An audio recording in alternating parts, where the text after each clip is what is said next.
Welcome class 10th. Class 10th, as you know that we're going with the chapter number 14, that is statistic. ठीक है, तो उसका 14.1 का हमने सीखा था कि मीन को किस तरीके से हम फाइंड आउट कर सकते हैं।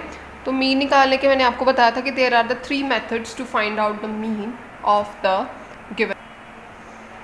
ठीक है जी। सो फर्स्ट मेथड जो था ना डायरेक्ट मेथड, वो मैंने लास्ट वीडियो लेसन में उसको एक्सप्लेन कर दिया।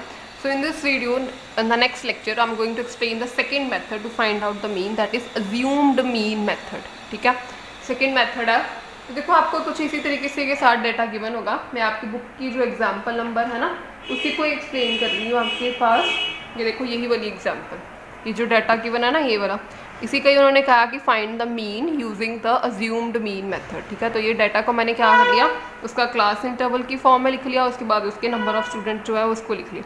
जो नंबर ऑफ स्टूडेंट होते हैं वो क्या होता है, फ्रीक्वेंसी। ओके, इसका सम मैंने लिख लिया, दैट इज इक्वल टू 30। अब देखो कि कल हमने यही वाला क्वेश्चन किया था, यही वाला क्वेश्चन का मीन निकाला था बाय यूजिंग डायरेक्ट मेथड। आज मैं आपको यही वाले क्वेश्चन का मीन निकाल के बताऊंगी using assumed mean method. Okay, तो ध्यान से देखिए इसको।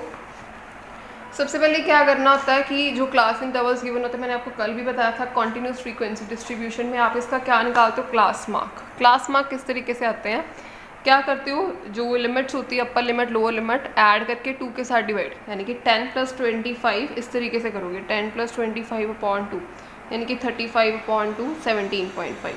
इसी तरीके से आप सबका निकाल लोगे। ठीक है, मैं यहाँ पे इसका जो निकाला हुआ है वो लिख रही हूँ यहाँ पे 32.5 47.5, इन दोनों को ऐड करके 2 के साथ डिवाइड किया तो ये आएगा 62.5, इन दोनों को किया तो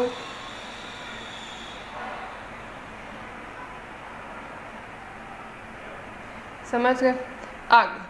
आगे ना एक नया कॉलम बनता है। अगर तो डायरेक्ट मेथड हो तो आप क्या करोगे, मैंने आपको बोला था कि क्लास मार्क निकालो, सिंपली आप फ्रीक्वेंसी को x के साथ मल्टीप्लाई कर देना और इसका fi xi निकाल देना। ठीक है, पर अब है अज्यूम्ड मीन मेथड। ठीक है, ये मेथड बेटा आपने तभी अप्लाई करना है जब आपको लिखा हो, रिटर्न में आए कि find the mean using the assumed mean method. Okay, तो आप क्या करोगे, यहाँ पे एक और कॉलम बनता है, इसको बोलते हैं डी का मतलब है डेविएशन। ठीक है, तो डी की वैल्यू जो है किस तरीके से फाइंड आउट करते हैं, xi - a। अब आप सोचोगे कि ये a क्या है, a का मतलब है अज्यूम्ड मीन। ठीक है, आप क्या करते हो कि एक ये वाला कॉलम बनता है, इस कॉलम को हम किस तरीके से कंप्लीट करते हैं, डी होता है डेविएशन, xi आपको पता है कि ये सारी वैल्यूज़ xi की हैं। xi मैंने आपको बोला था कि xi क्यों लेते हैं, कि ये देखो ये x1 है x2 है, मतलब 1 observation 2 observation 3 observation 4 observation 5 and 6 है ना। तो इस तरीके से अगर डिफरेंट ऑब्जर्वेशन है, इसको हम xi ले लेते हैं, इसको हम fi ले लेते हैं, मतलब फ्रीक्वेंसी 1 फ्रीक्वेंसी 2 3 जनरली fi बोल देते हैं। ठीक है, तो डी भी इस तरीके से डेविएशन 1 डेविएशन 2 जनरली डी है। xi - a मतलब कि मैंने क्या करना है कि हर एक ऑब्जर्वेशन में से x जो वाली ऑब्जर्वेशन है उसको में से a को माइनस करना है।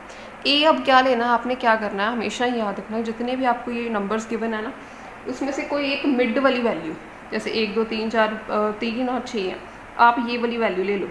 ठीक है, इसको आप अपनी मर्ज़ी से a अज्यूम कर लो कि ये a की वैल्यू है। ठीक है, जब भी आपको कोई भी डाटा गिवन होगा ना, आपने उसकी कोई भी एक सेंटर में से ना एक वैल्यू, ठीक है, आप ये भी ले सकते हो, आंसर में कोई फ़र्क नहीं पड़ेगा, एक सेंटर में से एक वैल्यू को हमने a अज्यूम कर लेना।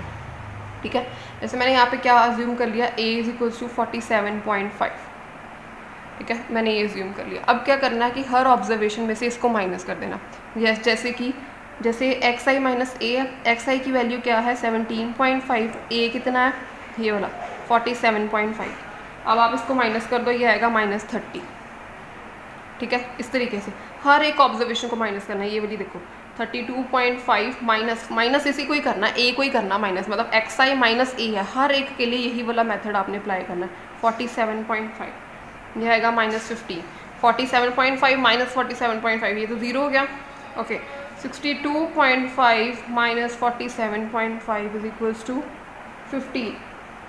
ठीक है, ये 77.5 ये आ गया 30। इसी तरीके से आप सारे माइनस कर लीजिए, माइनस करके यहाँ पे लिख लो।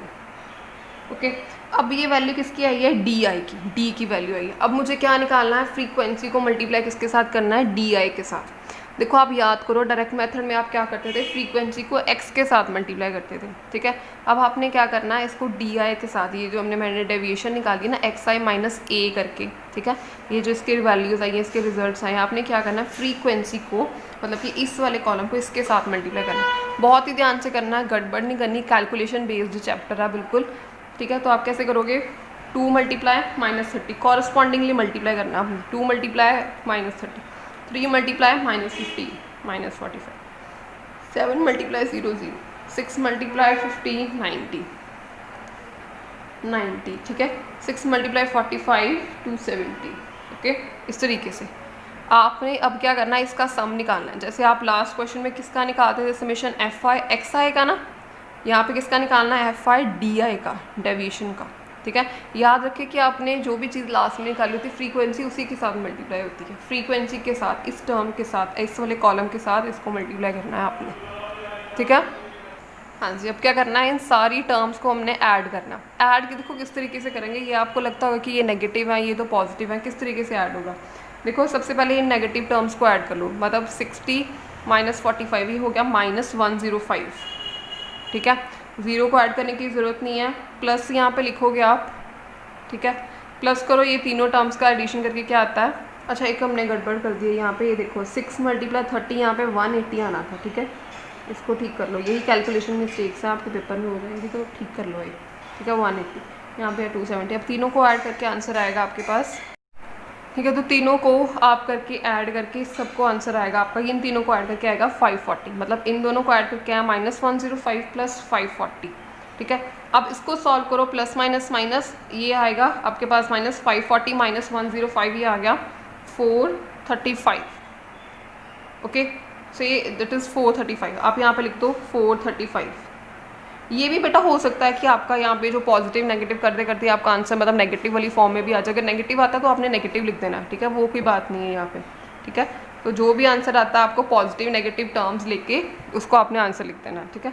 तो ये देखो, अब इसका फॉर्मूला है ये वाला, डायरेक्ट मेथड में मीन निकालने का क्या फॉर्मूला था, वहाँ पे था x bar equal to summation f i x i upon summation f, मतलब फ्रीक्वेंसी को आप जो ऑब्जर्वेशन होती थी उसके साथ मल्टीप्लाई करते थे। इसमें क्या करना है, पहले तो a को ऐड करना, a की क्या वैल्यू है, a जो हमने यहाँ पे अज्यूम्ड मीन खुद अज्यूम किया है वो वैल्यू, इसका मतलब 47.5, ठीक है। x बार इक्वल टू, ये मैंने पुट कर दी a की वैल्यू, प्लस समेशन यहाँ पे एफ आई एक्स आई लेते थे, हमें यहाँ पे लेना F I D I, D I का मतलब है ये जो डेविएशन निकाली है ना, ये वाला टर्म, ये जो नंबर निकाले इसको फ्रीक्वेंसी के साथ मल्टीप्लाई किया, ये वाला कॉलम, इसका सम जो है यहाँ पे ऐड होएगा, यानी कि ये वाला 435 अपॉन समेशन एफ, ये सेम ही रहेगा, समेशन एफ यहाँ पे है 30, तो ये 30। अब इसको सॉल्व करके जो आंसर आएगा that is the value of your mean, ठीक है।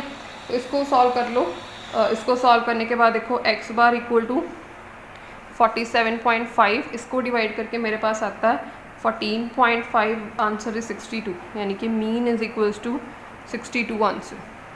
आपको अगर याद हो तो कल डायरेक्ट मेथड के साथ भी मैंने यही वाली एग्जांपल को सॉल्व किया था और उसका भी मीन जो था वो 62 आया था। यानी कि आप किसी भी मेथड के साथ जो है अगर आप मीन फाइंड आउट करो answer will be the same, चाहे अज्यूम्ड मीन के साथ करो, चाहे डायरेक्ट मेथड के साथ करो, चाहे स्टेप डेविएशन के साथ करो, ठीक है। तो देखो मेरी बात सुनो, अब आपको लगेगा कि यार हम अगर एक मेथड से मीन निकल रहा है तो हम इसके 3 मेथड क्यों सीख रहे हैं। पहली बात तो इसलिए सीख रहे हैं क्योंकि देखो अज्यूम्ड मीन मेथड आपने तब अप्लाई करना है जैसे कि जो वैल्यूज़ हमारे पास आ रही है ना, जैसे एक्स की वैल्यू यहाँ पे तो छोटी हैं वैल्यूज़, ठीक है। मान लो यहाँ पे एक्स की वैल्यू आ जाए 300, 400, 3 डिजिट वाली, 4 डिजिट वाली, उस केस में ना ये जो एक्स की वैल्यू को 2 इन सब के साथ मल्टीप्लाई करना जो है ना वो डिफ़िकल्ट हो जाता है कभी कभी। तो इसलिए हम क्या करते हैं कि इन नंबर्स को रिड्यूस करने के लिए ना, जैसे ये मल्टीप्लाई करके ये नंबर छोटे हो गए ना ये वाले, ठीक है, इन नंबर्स को थोड़ा सा रिड्यूस करने के लिए हम ये अज्यूम्ड मीन मेथड को यहाँ पे अप्लाई करते हैं, D I equal to X I minus A, इस तरीके से। Okay, so this is assumed mean method. Next करते हैं इसकी एक और एग्जाम्पल, ठीक है जी। तो ये देखिए ये क्वेश्चन है आपकी बुक का, एनसीईआरटी का, आपकी एक्सरसाइज का 4th क्वेश्चन है आपका, ठीक है। So I am going to solve this question, this is the 4th question from your NCERT book. I am going to solve, first 2 question मैंने आपको सॉल्व करवा दी थी, 3rd question is different kind of, तो ये बाद में करेंगे। 4th क्वेश्चन मैं बता रही हूँ आपको। ये हम यहाँ पे लिखा हुआ है कि आपने ये सॉल्व करना, कुछ नहीं लिखा हुआ कि अज्यूम्ड मीन मेथड लगाना है या कौन सा मेथड लगाना, ये लिखा हुआ कि चूजिंग अ सुटेबल मेथड, ठीक है। तो अगर तो रिटर्न हो कि अज्यूम्ड मीन लगाना, आप फिर भी अज्यूम्ड मीन ही लगाओगे। अगर लिखा हो सुटेबल मेथड, जब आप 3 मेथड तीनों के तीनों सीख जाओगे ना, फिर आप अपनी मर्जी से कोई भी लगा सकते हो, ठीक है। बट फॉर द टाइम मैं इसको अज्यूम्ड मीन के साथ आपको सॉल्व करके एक बार बता रही हूँ, ठीक है। तो आपको तीनों मेथड सॉल्व करने आने चाहिए। तो ठीक है, अब इसको सॉल्व करते हैं। ये मैंने लिख लिया यहाँ पे, नंबर ऑफ वुमेन्स भी लिख लिए हैं। इसकी मिड वैल्यू को मैंने फाइंड आउट कर लिया। मिड वैल्यू मिड वैल्यू या आप कह सकते हो कि क्लास मार्क, दोनों चीज़ें सेम है, ठीक है। अब आपको ये सॉल्व करनी आ गई होगी। कैसे करते हैं? 66 + 68 ऐसे, 65 + 68 डिवाइडेड बाई 2, ओके। तो जो आंसर आएगा आप यहाँ पे लिखोगे। इसको सॉल्व करके आपने लिखोगे आंसर 66.5। इसी तरीके से दोनों ऐड को ऐड करके 2 के साथ ही जो डिवाइड करके आया वो यहाँ पे लिखा हुआ है, क्लास मार्क। फिर हम क्या निकालते हैं? मैंने अज्यूम्ड मीन मेथड निकालना है ना, अज्यूम्ड मीन करना है, ओके। सो अज्यूम्ड मीन के अकॉर्डिंगली मैं यहाँ पे क्या लिखूँगी? DI = XI - A, ठीक है। सबसे पहले मुझे A को अज्यूम करना पड़ेगा। मैंने आपको बोला कि A क्या लोगे? कोई इन सब में से कोई सेंट्रल वाली वैल्यू। सेंटर में मुझे ये नज़र आ रहा है, ये ले लूँ, ठीक है। आप मतलब ये ना करें कि जैसे कोई, अगर मान लो अगर आप 72.5 भी ले लेते हो ना, तब भी आपका आंसर ठीक आएगा, नहीं गड़बड़ आएगी उसमें, ठीक है। उसी के अकॉर्डिंग जो वैल्यूज़ है वो भी चेंज हो जाएंगी ना फिर वो। तो आपने कोई भी एक सेंट्रल वैल्यू को A चूज़ कर लेना, फिर सारा सम उसी के अकॉर्डिंग करना, फिर जो A चूज़ किया आपने, ठीक है। इसका मतलब XI - A का मतलब है कि 66.5 को यहाँ पे मैं लिख लेती हूँ। A की क्या वैल्यू मैंने ली है? 75.5। यानी कि अब मैंने क्या करना है? XI में से 75.5 को माइनस करना है, ओके। पॉजिटिव आता है, नेगेटिव आता है, जो भी आता है लिखोगे आप, ठीक है। यानी कि 66.5 यहाँ पे क्या लिखोगे? 66.5 - 75.5, okay. So which is equal to, ठीक है जी। तो देखो एक बार ध्यान से, 66.5 - 75.5 ये आ गया -9, ठीक है। इसी तरीके से 69.5 - 75.5 आपने क्या करना है कि हर एक वैल्यू को इसी में से माइनस करना। जो हमने A की वैल्यू अज्यूम की है ना खुद, हर एक वैल्यू को उसी में से माइनस करना, ओके।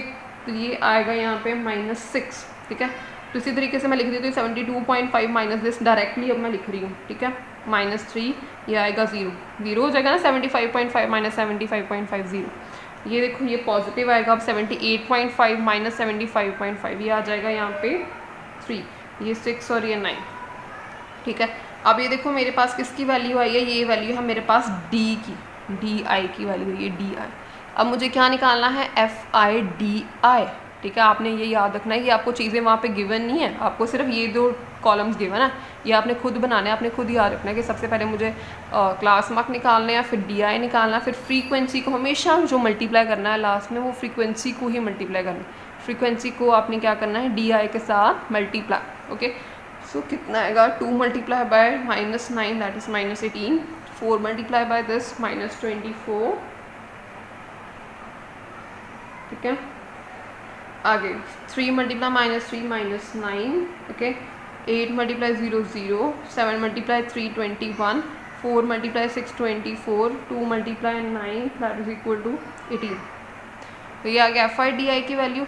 इसको सॉल्व कर लेते हैं, देखते हैं, ऐड करते हैं ना। हमने क्या निकालना होता है? समीशन FIDI निकालना होता है, ताकि हम इस फॉर्मूला में पुट कर सकें, ओके। तो देखो इसको किस तरीके से करो। ये नेगेटिव वाले है, -18 -24 -9 ये हो गए। ये इन सबको, इन तीनों को ऐड करो, माइनस माइनस माइनस, ठीक है। ये हो गया -51 प्लस ये 0 को तो रहने दो, 21 + 24 + 18 ये आ गया मेरे पास 63, -51 + 63 विच इज़ इक्वल टू 12, ठीक है। तो यहाँ पे लिख दो पॉजिटिव। फिर ये भी हो सकता है यहाँ पे नेगेटिव भी आया हो सकता है, ये भी हो सकता है, ठीक है। तो आपने वहाँ पे नेगेटिव लिख देना, वो कोई चीज़ नहीं है, ठीक है। आप लिखोगे नेगेटिव जब आप सम्स करोगे, ओके। सो नाउ A की वैल्यू यहाँ पे क्या है? देखो A मैंने क्या लिया है यहाँ पे? ये वाला A, दिस इज A की वैल्यू को यहाँ पे लिख दो 75.5। This is the formula to calculate the mean using the assumed mean method, okay. ये वाला 75.5 प्लस ये वैल्यू कितनी है? ये बेटा 12, समेशन F मतलब कि फ्रीक्वेंसी का सम कितना है? 30। इसको सॉल्व करते हैं। 75.5 प्लस 12/30, इसको डिवाइड कर लो, 12/30 आती है वैल्यू 0.4। इसको लिखोगे 75.9, that is your answer. This is the mean of the following data. So x bar is equals to 75.9। by using the assumed mean method. ठीक है, so in this way you can apply the assumed mean method over the different data which is given to you.